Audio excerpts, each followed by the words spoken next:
And a very good Saturday morning to you. How are you?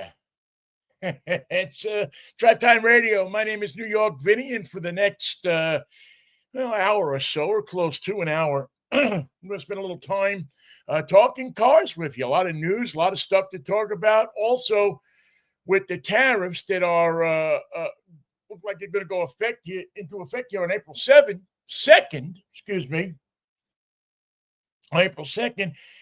It appears that this is going to happen, and what is it going to do to prices of cars? Well, we'll talk a little bit about that and some other things automotive with Paul Eisenstein of Headlight News.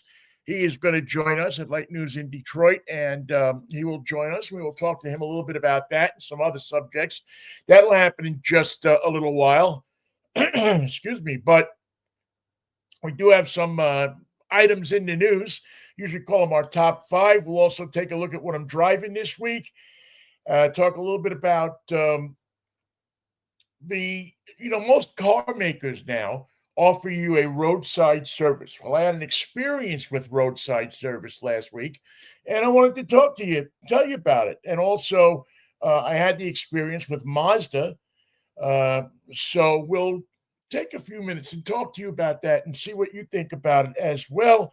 And we will review. We didn't get to it last week, so I promised we would do it this week. The Genesis GV80 coupe with supercharging and super duper charging and everything like that.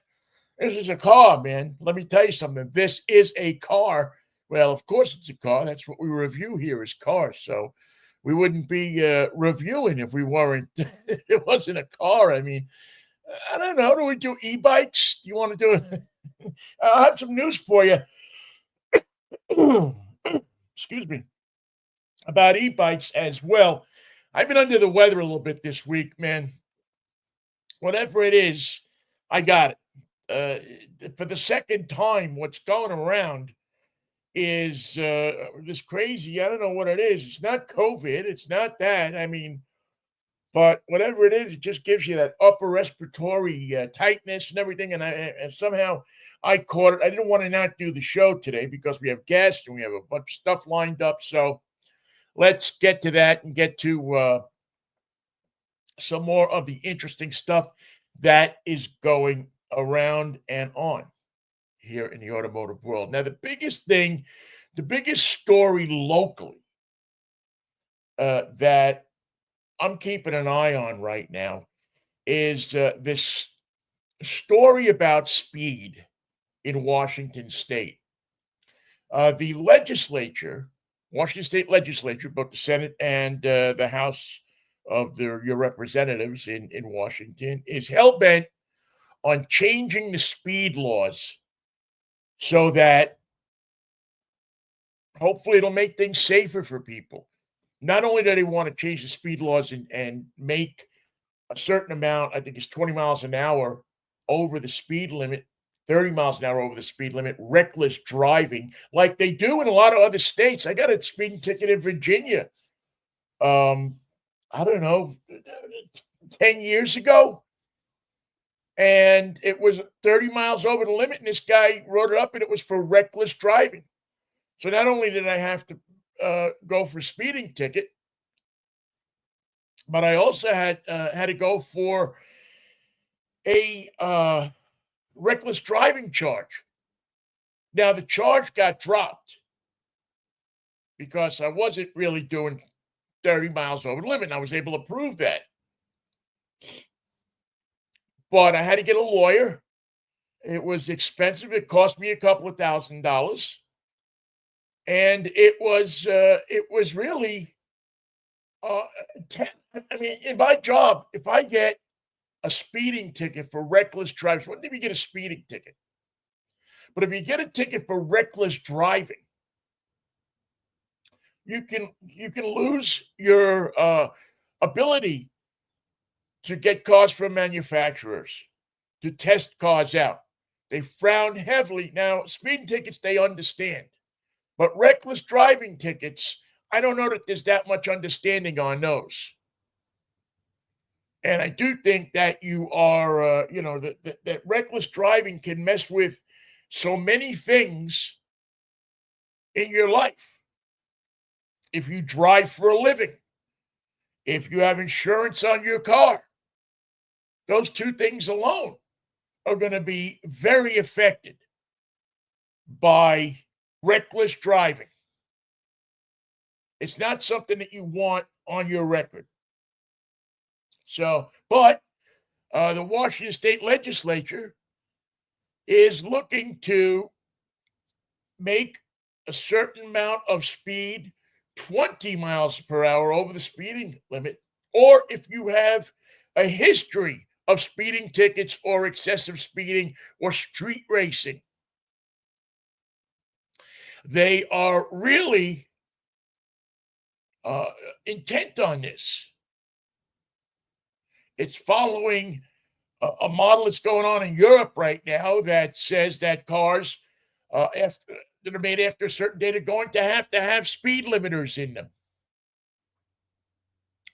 There's also a feeling of a sense of urgency because of, I don't know if you remember this, but was it in Renton or somewhere on that side, on the east side there, Lower East Side, there was a horrible accident.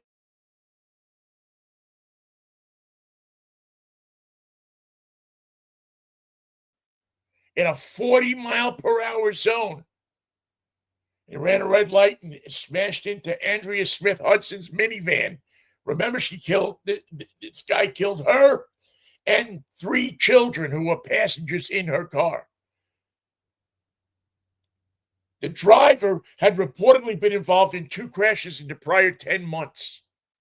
One where he was accused of speeding. This was a guy with no regard for human life.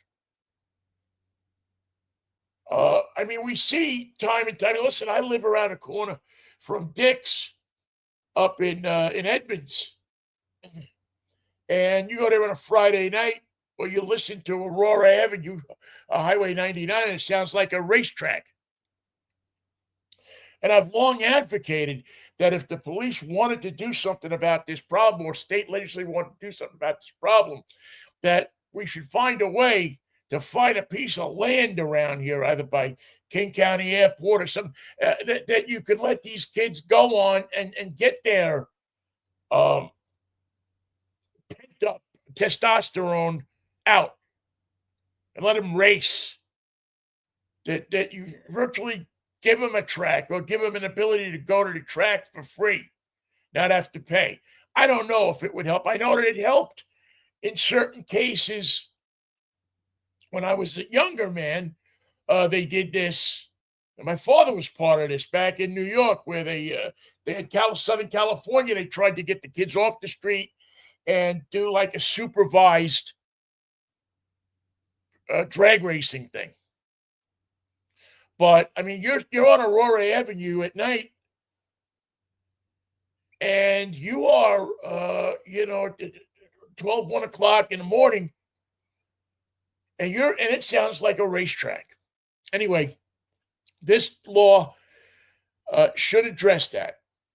House Bill 1596 would allow drivers with a suspended license to still be able to drive, though, if you put an intelligent speed limiter in your car. It's a device that uses a GPS to limit speed to the posted limit. Now, there's an override function for an emergency if you have to speed up for safety reasons, but they'd only let you use that override 3 times a month. Tampering with the device would be a gross misdemeanor. What they have found out, the tickets and license suspensions do not stop drivers from continuing to speed, and that's true. Go on YouTube and watch some of these videos where you see policemen pulling drivers over that have suspended 5, 6, 7 times that they've been busted for driving with a suspended license. And the court sees it and they let them out. They whip them out. And that's it, that's all. And you can't keep letting that go. You now have the ability. And listen, I'm a guy who doesn't that believes that there should be no devices in cars that hamper where you want to go or when you want to go or how you want to go. But two things have happened since I came up with that belief, and that is there's a gross irresponsibility among young drivers, old drivers too. I shouldn't say young drivers, but there's a gross misconception among young drivers that they're not going to die, that they're not going to get into that accident, that they're not going to, cause trouble by speeding. And that's wrong. And you know it, and I know it, and we all know it.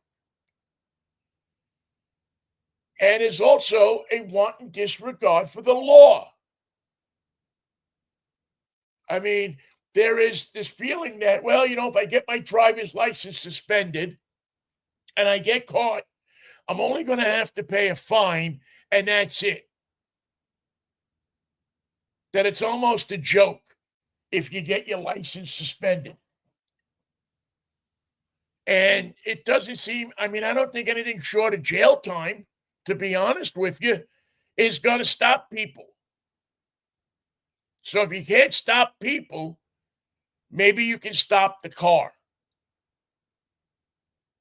Maybe, just maybe, you can stop the vehicle. You can put controls in the vehicle.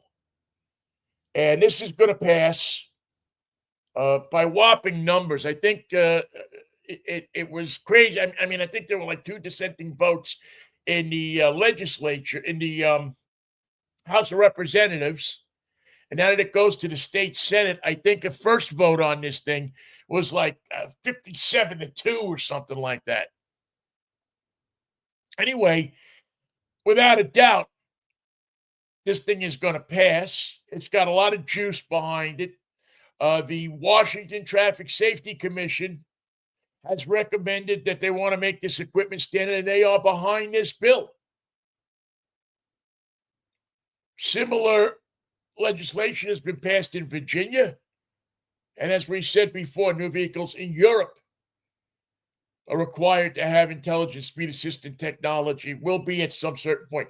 It's funny to me, too, that in California, Governor Gavin Newsom vetoed a measure requiring passive speed limiters in California. I don't know what the story is behind that. But there are several measures in Olympia that are looking to reverse this rise in deaths on Washington roads. Another thing that they want to do is they want to lower the legal limit for driving drunk, right? Presently, it's a 0.08. They want to drop it down to a 0.05, which basically means if you have a drink, you're not going to be able to drive. It's that simple. If you have a drink with dinner, if you have a drink with, go out and have a cocktail at a bar while you're watching a game, you're basically not going to be able to drive home. It's going to be great for the Uber business, except for the idiots that don't follow it. And as you see, there are so many people who think that they can drive drunk, that they can. And to me, it's matter of fact, I'm a proponent that the first time you get a drunk driving ticket, a DUI, you should spend a week in jail. This should be mandatory that you go sit in a jail cell for a week and you think about it. Too often we have these people that get these tickets and they get especially if they have money, they get a lawyer and they get out of the ticket. And I just think that's wrong. I think if you get the time to punish somebody, if you're going to punish them to make an impression on them, the time to punish them is not the first time or the second time they get the ticket or they violate the law. The time is the first time. The first time you get a ticket, you spend a week in jail, and I'd say for 75 to 80% of the people, that'll be the last time that they do it because they get popped. They have that feeling of what it's really like. You get a DUI now, again, first offense, they let you out. I mean, you pay and it goes on your record, you pay insurance wise, but societally, we don't pay a price. And it should be something, driving while intoxicated, that really weighs on your um that you learn a lesson from it, that you get spanked when you get caught driving drunk. It's not just a finger wag, it's a spank. It's something that says to you that you're going to get your butt kicked if you do this. So that's something to keep an eye on. There's also uh, there's as we said, there's the number that they want to change the speed limit to go to reckless driving. Because and again, this isn't listen to this number. Now they think the number will go down for 2024, but in 2023, traffic fatalities in Washington, 809 people died on the roads in Washington state in 2023. That's up from 743 the year prior and 674 the year before that. Speeding a factor in about a third of the deaths in 2023. It's unacceptable. I'm not a slowpoke. I mean, I raced and I did all the things, but the reality is you can't have this. So again, I'm keeping an eye on that for you. We will try to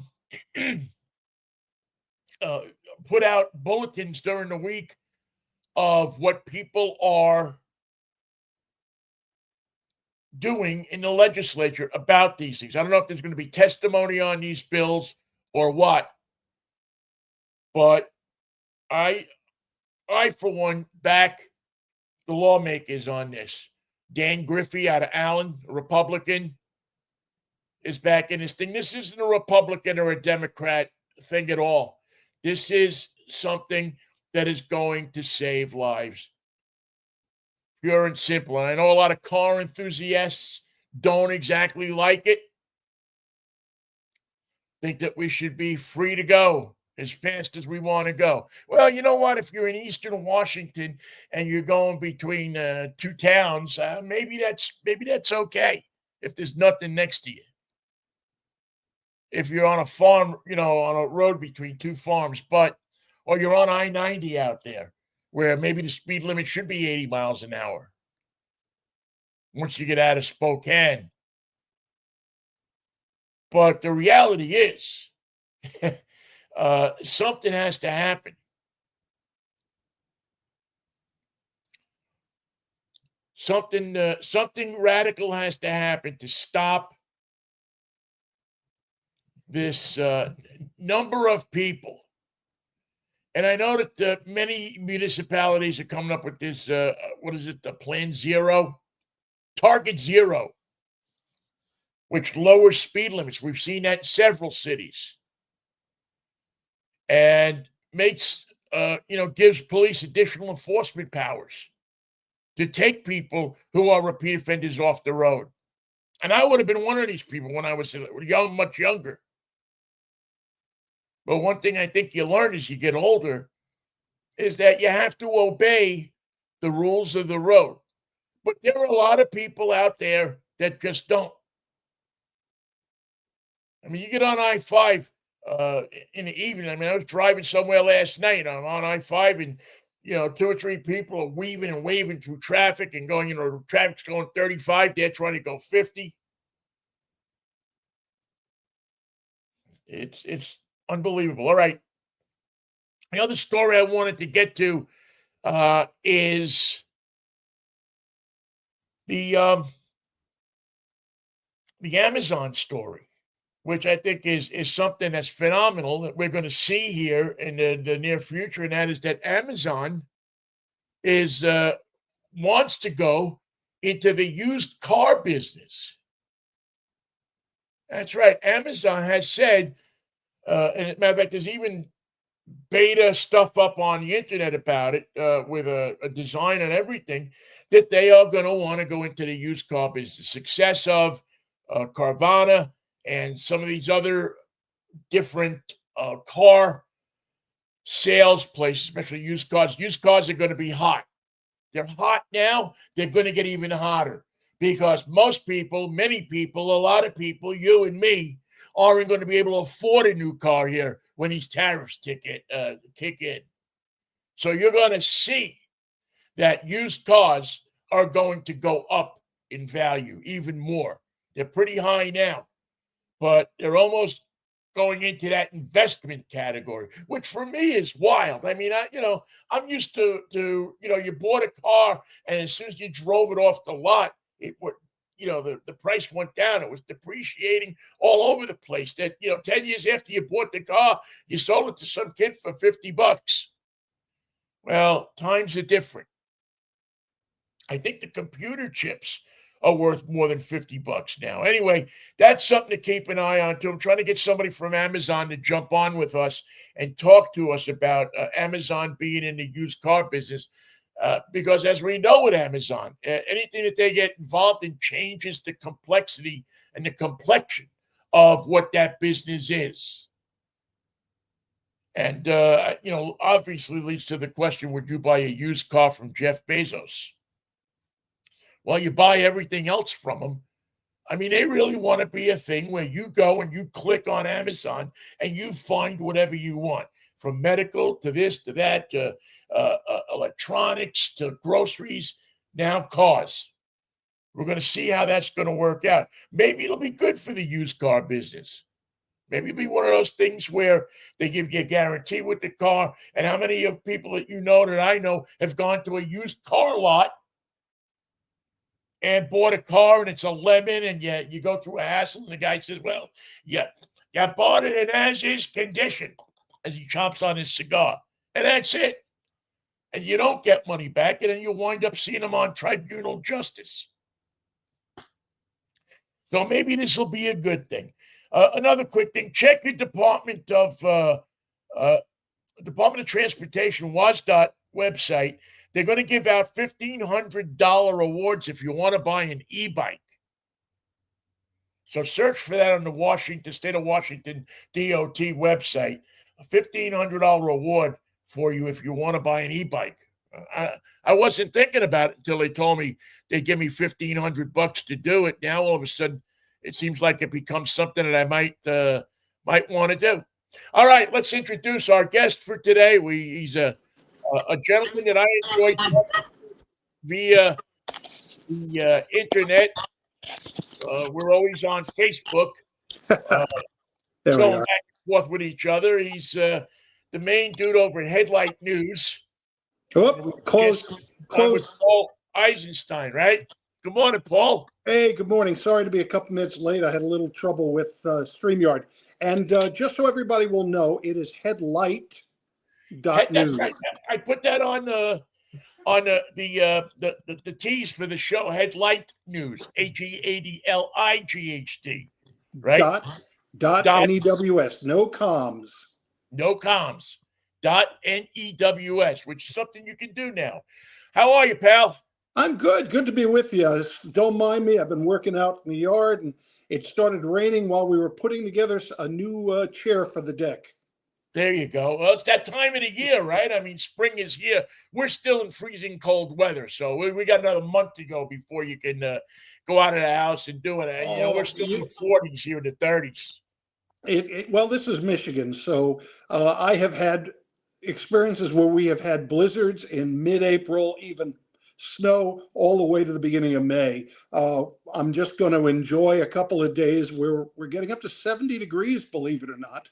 So we got some furniture that had to be put together. So I took the opportunity.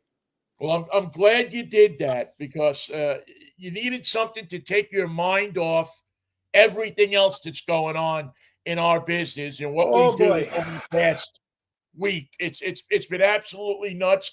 Um, I hate saying this. The president announced that there are going to be tariffs that are going to go on all foreign cars and car parts starting on April 2nd. And uh, what that is going to do to the economy, I'm almost afraid to lift up the blanket and look. I think it's going to be an unbelievable burden on the car buying, parts buying, the motoring public. It is going to be a nightmare. Um, it's concerning that we saw a big surge in inflation the other day. The stock market took a bath on Friday, driven by accelerated inflation. And if you think inflation might be bad right now, if you're worried about eggs, wait till you have to buy a car. Here's the worst part. We talk about import tariffs on auto parts and vehicles. Okay, that's on new products. Guess what? Used products are going to be affected as well. Vinny, if you don't mind me ranting for a couple minutes, I'll give you a little bit of background. No, go ahead. Go ahead. Okay. You rant All on the right. show all the time. All right. So many folks thought that what we were going to see was going to be just Canadian vehicles affected. Well, Right. the fact is, this is going to be Canadian, Mexican, German, French, Italian, Korean. And yes, there are a couple of Chinese vehicles that are coming over. People forget that, sold by Buick and let's see who else. Well, anyway, Buick. Oh yeah, Volvo and Polestar. Volvo is owned by Geely, isn't it? Right, and Polestar is a spin-off of Volvo. All right, so you're going to see on all those vehicles imported from those countries, 25% increase in prices almost immediately. Now, there's a caveat to that. I'll get to that in a second. Do know that this is on wholesale prices. So if it's a $100,000 car from Mercedes, it'll go up somewhere north of $20,000. Imagine that, $20,000 in one big move. But if you're talking about even an entry vehicle, say a Honda HR-V, that could go up $2,000, $3,000, $4,000. We have to wait to get some specifics. One reason why is it does seem to be some sort of something that the Trump administration hasn't made very clear about vehicles that are going to be built in Canada and Mexico. So we may see a little bit less tariff on that, but they've left everybody confused right now. Now, if in fact it is a 25% tariff on Canadian Mexican, that is the actual final number. You could be talking about entry-level vehicles going up by as much as $4,000 to $5,000 to $6,000. And of course, when you think about something like a Honda HR-V or a Volkswagen Taos or the like, that prices a lot of people out of the market. Yeah. And frankly, those vehicles, because of the higher cost of producing them in the United States, no matter what you do, there's no chance they're going to move up here. So if those vehicles are priced beyond reach, guess what? We're probably not going to see them imported anymore. You could see the entire entry-level market vanish overnight. That's a big hit to people who will either have to spend more money for more expensive vehicles or go used. Well, guess what? Used vehicles, you're going to see a lot of people dropping out of the new car market when they're facing increases that could be on a Silverado. $12,000 by one estimate from the Anderson Economic Group. Puts it over $12,000. $100,000. Yeah. Put the Silverado over $100,000 for one with some stuff on it, some dressing on it. Right. And by the way, there are, by my count, about 34 vehicles that are imported from Canada and Mexico. And those include, you ready for this? The second, third, and fourth best-selling vehicles in the United States market last year. The Chevy Silverado is produced in several places, including the U.S., but a good portion of the production is coming in from Canada and Mexico. There are plants in both. The number 3 vehicle, the Toyota RAV4. You know, that vehicle, you're talking $30,000, $45,000, depending on the model. So what are you talking about? You're talking about $5,000, $6,000, $10,000 increase in a RAV4. And the Honda CRV, also made in Canada, could go up by similar amounts. Okay, and people will say, well, it's great. You'll just have to produce them in the US. Okay, I'll wrap up my rant with this. Unfortunately, every vehicle made in the US, including Teslas, including GM, including Ford, including a lot of Toyotas that are actually assembled in the US. About 60% of Toyota sales in the US are produced here. The problem is they use lots of imported components. Right. Every vehicle that I know of in the United States that's built in the US uses Mexican wiring harnesses. They use semiconductor chips that you are not going to see move over here anytime soon. Engines from Japan, engines from Korea, engines in high performance models from Germany and other parts of Europe. You have windshield wipers that are made overseas. And you are going to see even that, let's say that Ford Bronco made in Wayne, Michigan, or that Ram 1500 pickup made in Wayne, Michigan, or the Toyota Camry, or whatever American vehicle you think it is American.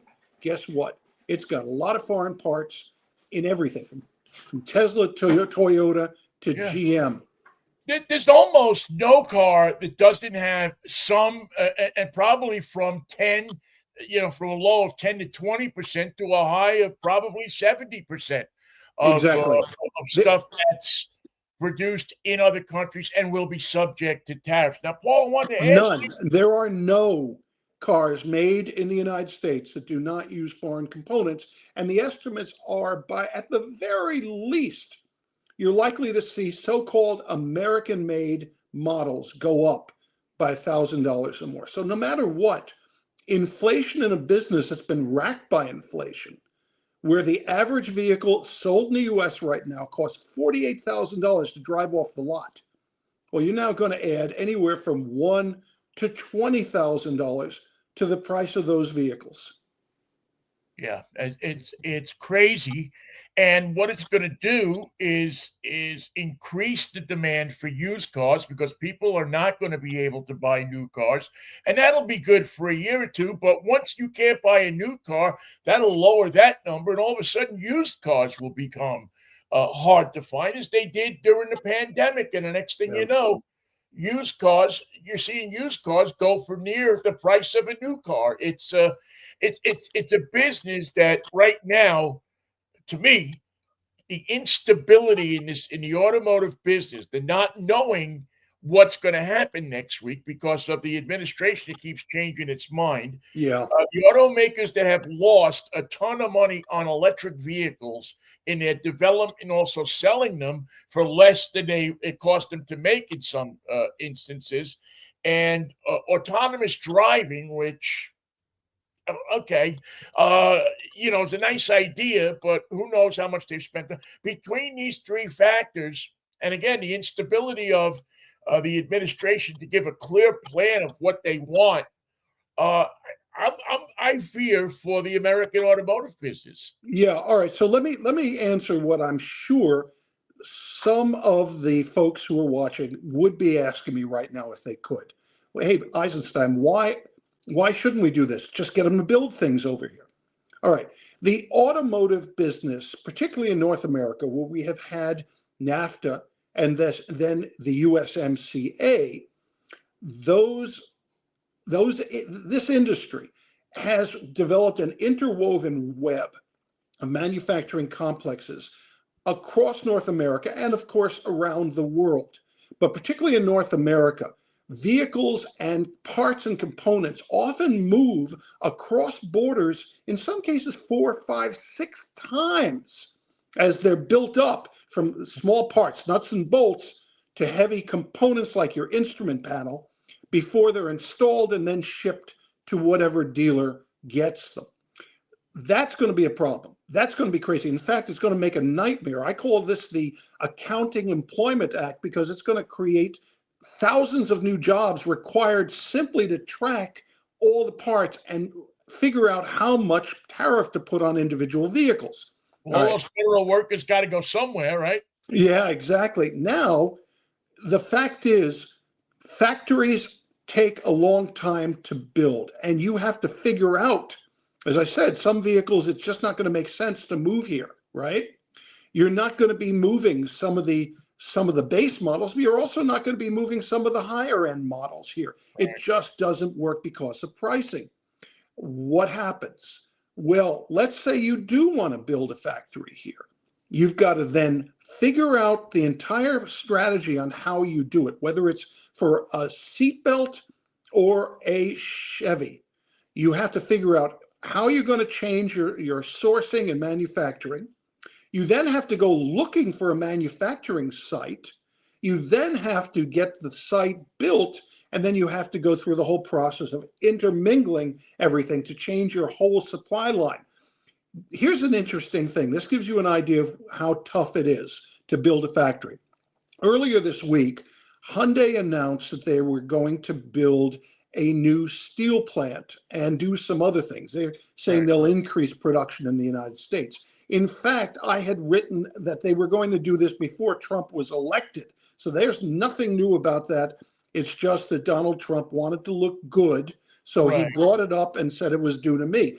No, if you check what a lot of us have written, they had said that 2 years ago under Biden that they were going to do this. The steel plant, they have been working on that project since 2019. No, that is not something that happened because of tariffs. They've been working on it for almost 6 years, and the plant is still not in the ground. It's still 3-4 years away from production. Assembly plants, Vinnie, how long, you've covered this long enough, how long does it typically take to go from the idea of putting a new assembly plant in to having it working? 4 years if you're lucky? What was it? The Volkswagen plant that they even added on to is already 4 years into, into building. I don't know if they've cranked the car out of there yet. Yeah, exactly. The reality is you will see some production move back to the United States because of the tariffs. In many cases, what Ford, for example, is looking at some plants where they have a little excess capacity. Chevy will look at, hey, can we move some of the Silverado production from Canada or Mexico into an existing plant where we may have a little capacity to add another 20,000, 30,000 units. You'll have a few suppliers that may find a way to set up operations. But the reality is, it could be 3 to 5 years if everybody said, fine, we'll do it. We'll move everything back to the U.S., which they won't. It could be 3 to 5 that's not years. going to happen because there's going to be tons of different people that are going to have some kind of protest that they don't want to see a plant, this, that, in their backyard. Or they just can't justify it. So bottom line, what does that mean? It means you better get used to paying record prices for fewer different nameplates, because a lot of nameplates are going to be pulled from the market. They can't be justified. They can't afford to sell them with the tariffs. So you could see 10, 20, 30 different models currently available in the US vanish, and you're going to be paying incentives. Paying tariffs for a number of years, because it will take a long time to get a product away from being tariffed.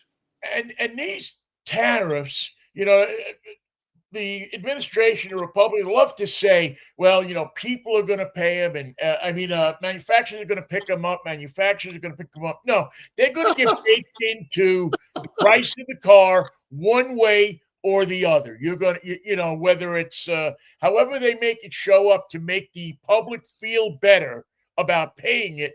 But it's going to get baked into the price of the car. It might not say tariff, it might say something else, but you are going to, over the period of time, pay more money for that car because the manufacturers are going to have to cover what they're paying in these tariffs. Oh, exactly. It was revealed yesterday. We have a story on it, but if the story originally broke by the Wall Street Journal, they deserve credit for this. It turns out that Trump met with a lot of CEOs, including GM's Mary Barra, Ford's Jim Farley, and the like, to discuss tariffs because they were raising such concerns. And he basically, according to the Journal and other sources I've now spoken to, threatened them. Basically said he would punish manufacturers for passing tariffs on to their buyers. Okay, so what's that all about? That means manufacturers should absorb, in some cases, $5,000 out of each vehicle they sell. Well, let's see. You take a Mazda, which sold a little less than 1 million vehicles, and most of their stuff's coming from Japan. Let's say they have an average $3,000 tariff that they would have to absorb.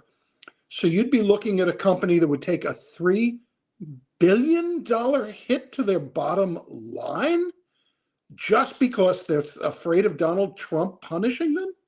Good. That's a great recipe for having that company go out of business.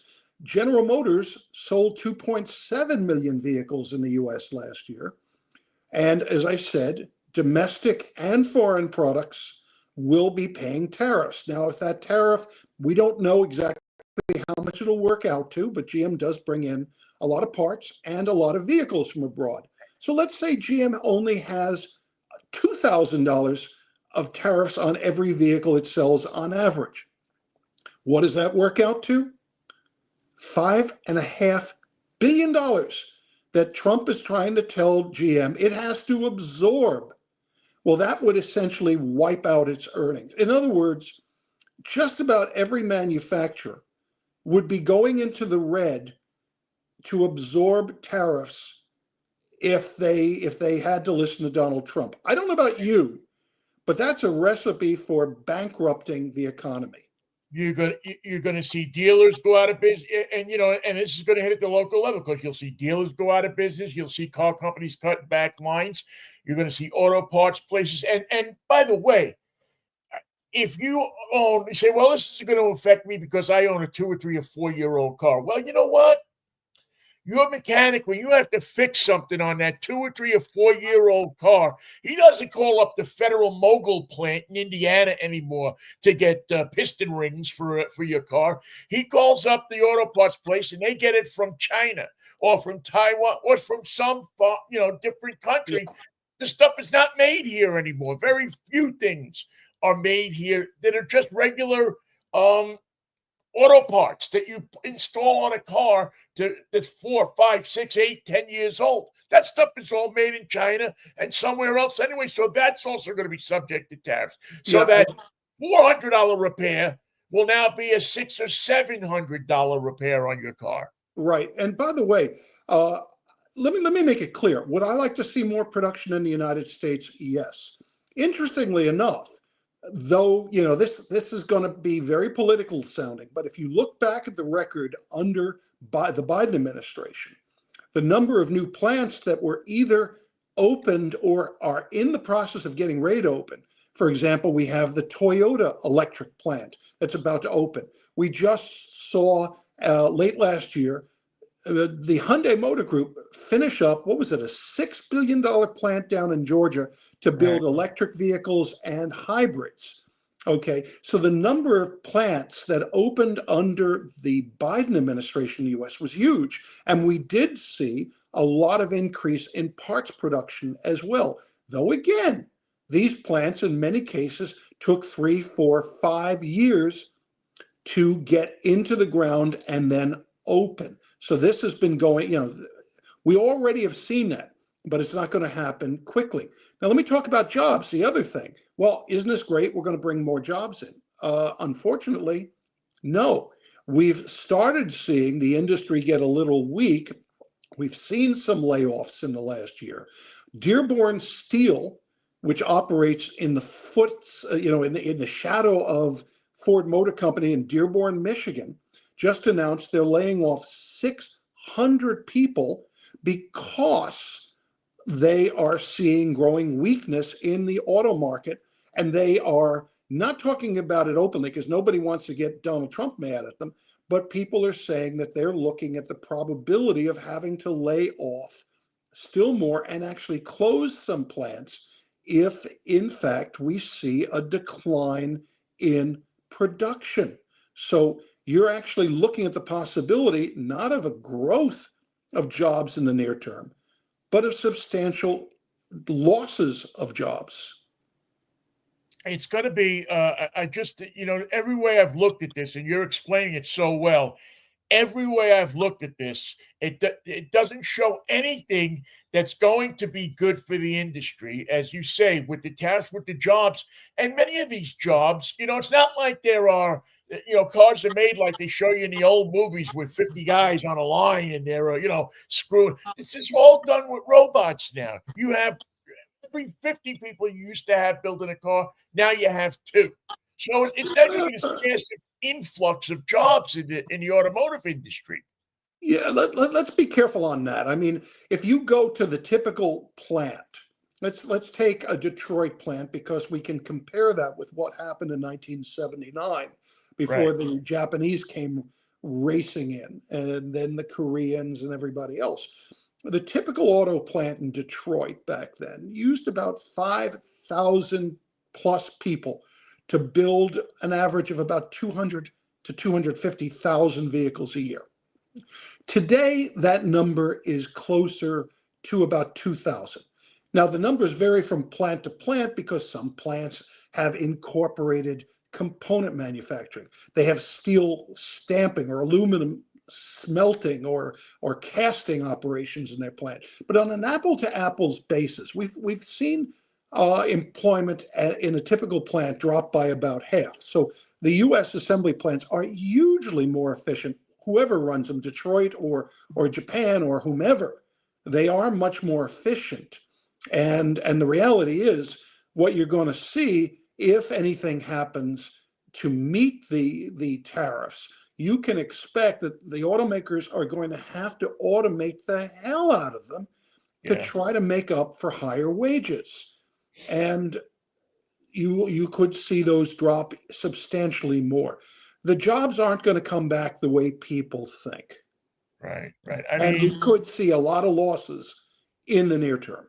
Right. Those ships have sailed. And, the interesting thing too, Paul, is that you look at these jobs and we say to ourselves, well, it'll all come back. But no, because there are a lot of countries that are developing that weren't, 25 years ago was not as developed as they are now. So now you see countries, I should say, that are developing auto plants, in Eastern Europe, even in Africa, where they're making not cars but parts and shipping. In some cases, they are making cars, not necessarily to ship here, but they're making what they call CKD, knockdown parts, knockdown vehicles. You may have a kit produced in Germany that's sent to some emerging country where they do the final assembly, a CKD. It's interesting that Saudi Arabia, of all places, has now got a Lucid plant going in. You are seeing autos. I was told years ago that when you watch countries that are trying to make their economies develop, you see things in a sequence. The first thing they do is they put out stamps. Then they create an airline, and then they add an auto assembly plant. And you see that all over. You see it in South Africa. You see that in now Saudi Arabia. You see that in Indonesia and a number of other small Asian countries, Thailand and Vietnam. We have that big emerging company over VinFast. Yeah, That's one of the most important new entrants to the Vietnamese economy. And what helped China go from being an afterthought in the global economy? Automobiles. One of GM them. opened its first plant there in 1998. Yeah, yeah. Buick's mostly. I mean, Buick was the biggest car over there for how many years? And they Exactly. and they figured out how to, I mean, the Chinese. And listen, that's the other thing we haven't spoken about. We don't have a lot of time, but quickly, the Chinese, when they figure out, and the interesting thing with the Chinese to me as is with the government running or having a big part in things over there, they're not going to care as much about the tariffs as they are getting cars in here and selling them to people. So they will absorb. They may be the one place that will absorb tariffs so that they can get their cars into the United States to get them introduced to people. And once they do, I mean, those cars, I mean, I'm looking at Chinese cars that are $20,000 that are as good as, or supposedly are as good as, I haven't driven one yet, supposedly as good as anything we have for $40,000. Well, So, it's very interesting if you look at Europe right now. The Chinese have made a massive indentation in the market, and most of that is in electrified vehicles, primarily EVs and plug-in hybrids. In some markets in Europe, the Chinese brands like BYD and Geely are now up there in terms of sales in the electric market with manufacturers like Volkswagen. So you are definitely seeing the Chinese. We mentioned that there are a couple Chinese vehicles sold here right now. That includes the Volvo EX30. Now, Volvo is producing its flagship electric vehicle, the EX90, in South Carolina. As you know, they have a small right. operation down there. But the EX30, simply they can't justify the cost of building it here. They've been importing it from China, and they have absorbed some of the tariffs that Biden put in place. Biden did put in place some tariffs on China, recognizing not only some of the shall we say intervention the Chinese have made into their economy, the Chinese government, but also just to try to give a little breathing room. The EX30, Volvo has largely absorbed the tariffs on that temporarily because they're planning to move production over to a plant in Belgium. They were hoping once it moved to Belgium, they wouldn't have any significant tariffs. Well, now they're going to have 25%, but it's still less than the 100% tariff that people were paying on Chinese-made electric vehicles. You're going to see, I think there's a lot of people, even folks who are anti-tariff, who in general, who support or at least a little more open to tariffs on the Chinese for all sorts of reasons. That would require another segment to talk about. Yeah. But when we're talking about Europe, Canada, Mexico in particular, Canada and Mexico being so tightly interwoven with North America, and a lot of automotive parts going to Canada from US. So the Canadians are basically saying, fine, we'll do whatever you want to do. We will tariff just as much as you. A quick final question for you. The instability and confusion that we see in the Trump administration around these tariffs, uh, how are the manufacturers? I mean, are they just how are they dealing with that? Because you don't really know. I mean, yeah, you're going to get attacked, but maybe Trump is going to change his mind. Maybe he's not. Maybe a year from now he's going to, because there doesn't seem to be a one direction, one stable place that the car manufacturers are going to go. The smog stuff, the environmental stuff is all changing almost daily. How are the manufacturers? How do they plan for that? How do they deal for that? Because you need 3 or 4 year lead to produce a car. How do you know what you're going to have in 4 years from now? Well, it's interesting you say that because ever since the election, when Trump started making it clear tariffs would be part of his administration, you have seen a lot of multi-million and even multi-billion-dollar decisions that the automakers, including Detroit and all the others operating here, they basically froze a lot of decisions for, now what are we talking about? 5 months, 4 months, 5 months since the election.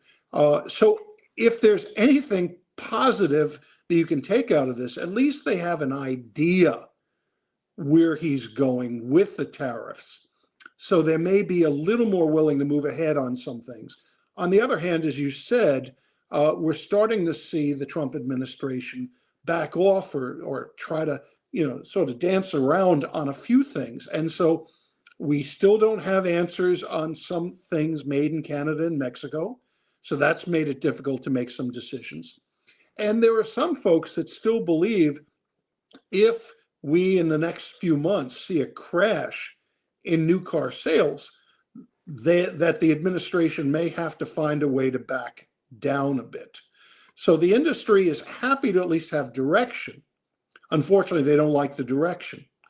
And they're worried that if auto sales crash, if you see lots of layoffs, if this contributes to an explosion in inflation, that the Trump administration is going to have to change its mind yet again. Well, if you do what we do, which is follow the automotive business, this is a fascinating, it's never boring. It's a fascinating time to be between, seeing what's going on with the electrics and trying to figure out what's going on with where things are going to be built and how they're going to be built. It's a fascinating time. And I know you always write about it on it. Now, make me say this right. Headlight.nws, right? N-E-W-S. Headlight.news. NEWS. You can read all of Paul's stuff there. It's great to have you on, man. It's good to see you. And Great to see you too. Soon. Good to be with you. All right. Paul Eisenstein from Headlight.news on with us as we get a chance to take a look at these, just the mass confusion that is going on in the automotive business right now. It's crazy. And I know that some of it might seem like minutia, but I want to, give you an idea of what I look at all week. To do this show, to put this show together, I keep on track of this stuff. And now between that and having to keep track of baseball, I get confused. All right. I wanted to quickly talk about the experience I had this week with Mazda. Now, we all see these roadside assistance phone numbers on vehicles, right? I mean, you buy a new vehicle, you get a certain amount of time for the roadside assistance program from the manufacturer. I've used these a couple of times because, from time to time, things happen with cars, even new cars. I had an experience over the weekend with, I was driving the Mazda CX-90. And for some reason, it just went dead. I think I might have left the lights on. I don't know what happened. But, you come out, you hit the button, nothing happens. You come out, you hit the button, nothing happens. Now, I love the CX-90. I think it's one of the best SUVs out there. And it's the first time, and this one had some mileage on, so it's the first time that I actually had a problem with any Mazda that I drove. So I said, all right, what am I going to do? I pick up the phone, I call a Mazda roadside service. Get a guy on the phone, takes my information, tell me the VIN number of the vehicle, tell him the VIN number of the vehicle, okay. Wait by your phone, we'll call you right back, and we'll have somebody to you. 5 minutes later, 10 minutes later, something like that, get a phone call. This is Mazda roadside service. I'm Hal, or whatever the guy's name is, and it's going to take me about a half hour to 45 minutes to get there. All right. Hal shows up. I'm waiting patiently. It's the car's in my driveway. I'm sitting there trying to figure it out myself. It's not figuring out. Anyway, Hal shows up with interestingly enough, a AAA truck. Because I guess they contract with the AAA station. But he shows up in one of those battery trucks. They put all the batteries in to sell you battery and pulls up, looks at the car, says, oh, I think I know. Pulls out his starting equipment, hooks it up to the car, brushes something off, boom, car fires right up. There we go. We're on the way. Very courteous, very kind, just a nice guy. It was a pleasurable experience. Now, I don't know if Mazda just bakes that into the experience or what, but I was extremely impressed with Mazda's, with the roadside service, with the way I was treated and handled, with the most important thing in these things to me is always communication. If you tell me you're going to come in a certain amount of time and you're not going to make it, just call me and let me know so I can make my plans. And when the guy showed up, he didn't treat me like an idiot. He got out, he did his job and started the car. And I think it was from Double R Towing, if I'm not mistaken, up in Everett. But what a great job. I really had to compliment Mazda on their roadside service. And it's something that you don't, again, a lot of people you talk to have trouble with them. I used one from another manufacturer once when I was back east, and it was literally a pain to use it. You never wanted to call them back. So I guess it goes by different manufacturers, but Mazda just seemed to be very, very, very in tune with their customer service and how they treated their customer after these cars left the showroom. And really, when you think about it, you buy the car, you spend a couple hours in the showroom, you spend the rest of your life with the car. You want things like the roadside service to be what you expect it to be, right? Simple. Now, also, I drove I've driven now all of the CX90s. This week was the PHEV, the plug-in hybrid version of the CX90. And as I have said about the other CX90s I have driven, there's just nothing wrong with these cars. These cars are okay. I take it back.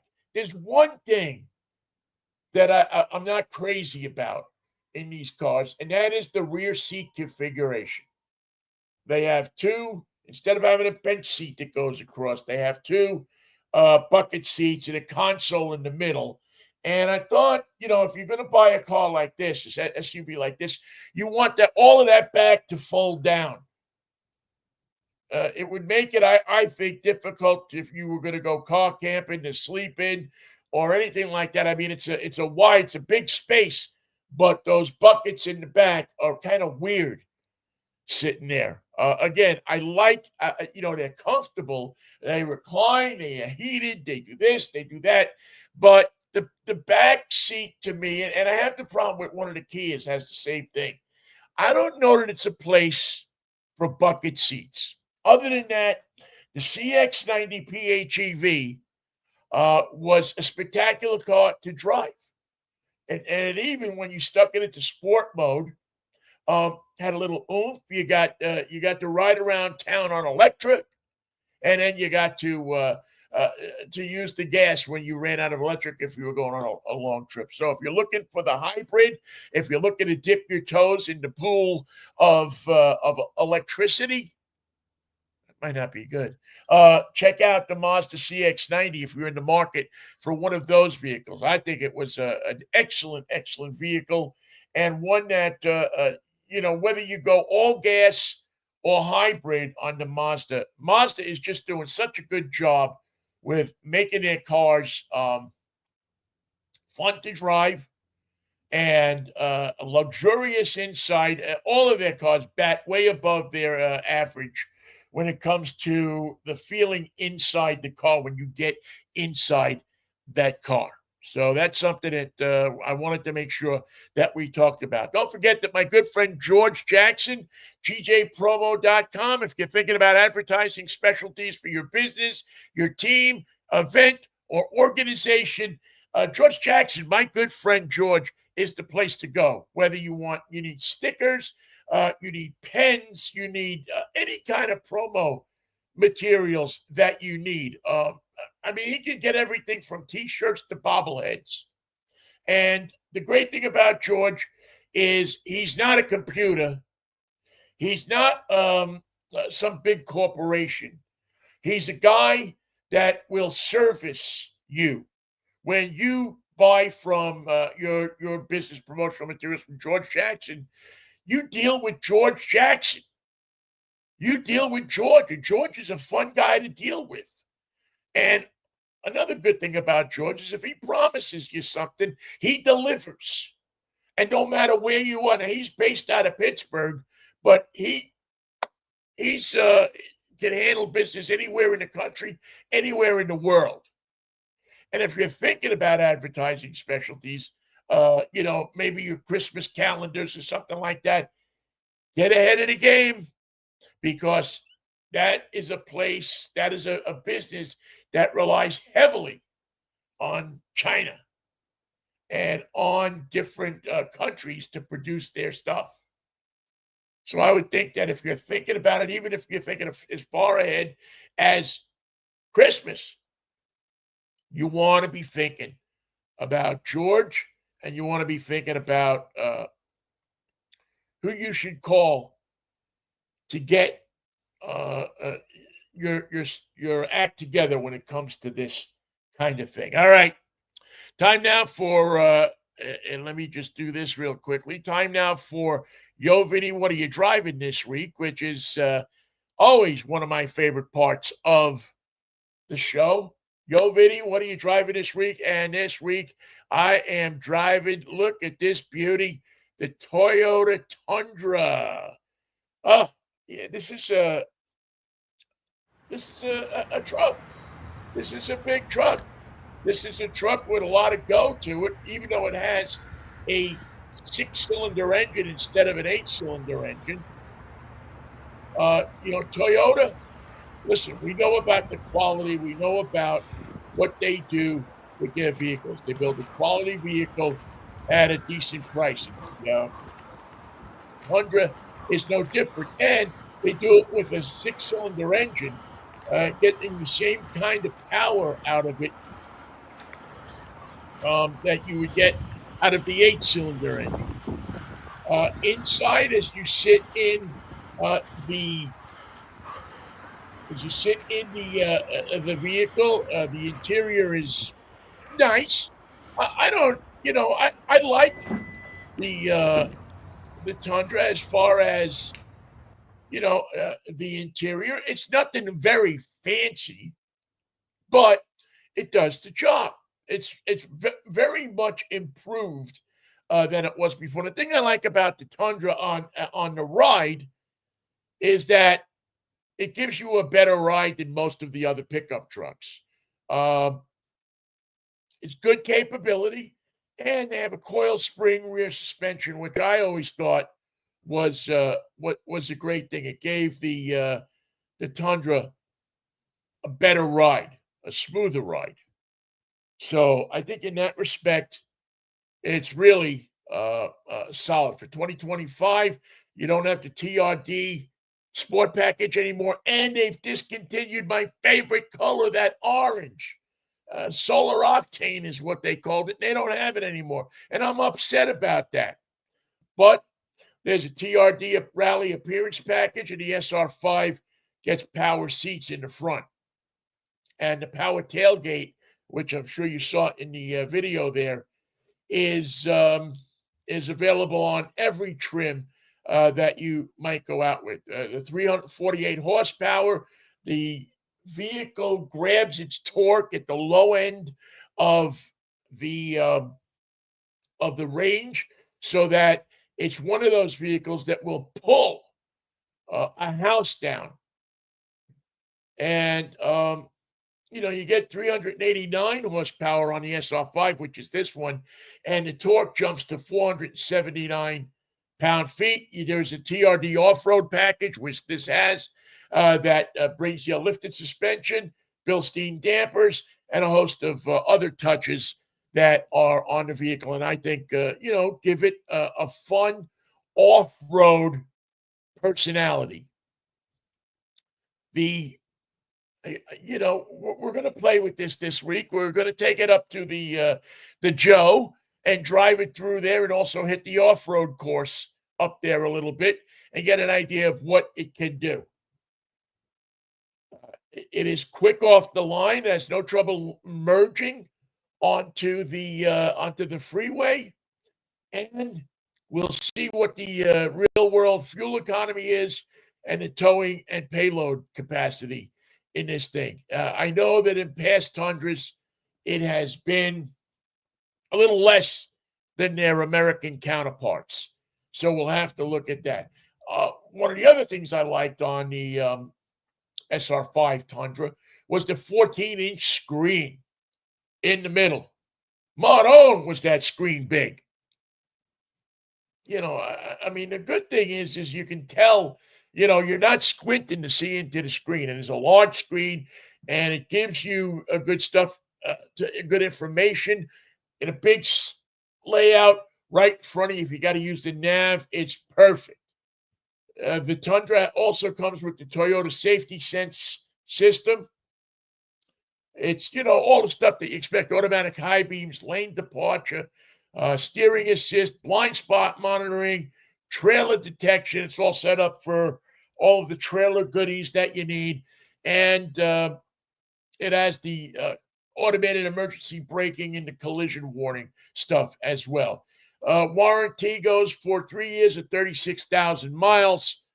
And this is another great thing about Toyota: complimentary maintenance, 2 years or 25,000 miles. So you get a lot of complimentary maintenance on this as well. So that's what I'm driving this week. That's the Toyota Tundra SR5. Again, if you are in the market for a pickup truck, a work truck, this is a truck that you should take a look at. Very popular truck. I think some of the problems that they've had with their engines are behind them. And again, Toyota endeavors to put out a spectacular truck. So that's what the folks at Toyota are up to. I'm driving it this week. We'll do a deeper dive on it in a future edition of Drive Time Radio and get you all caught up with that. All right, listen. We thank you very much for listening to the show. Sorry we went long on a few things today, but Paul is a fascinating guest. He knows so much about the business that I wanted to get him in here and sort of talk to us a little bit about these tariffs. And I hope that Paul being on the show made you smarter than you were when you started watching the show about those tariffs. All right? All right. Listen, that'll put it in the books for another edition of Drive Time. See, I was listening to the Mets broadcast yesterday. Howie Rose at the end of it. Put it in the books. So it's a little homage to Howie Rose, the Mets play-by-play guy. All right, we'll catch up with you next Saturday morning. Look for Yo, Vinnie, what are you driving this week on our social media pages. Please like and subscribe to us on YouTube if that's the way you are watching us. And again, I thank you so much for participating in this week's edition of Drive Time Radio. And we will catch up with you next Saturday morning at 11, if the Lord's willing and the creek don't rise. Have a great week, my ladies and gentlemen, friends, and we'll catch you on the next edition of Drive Time. Bye-bye now. Have a good one.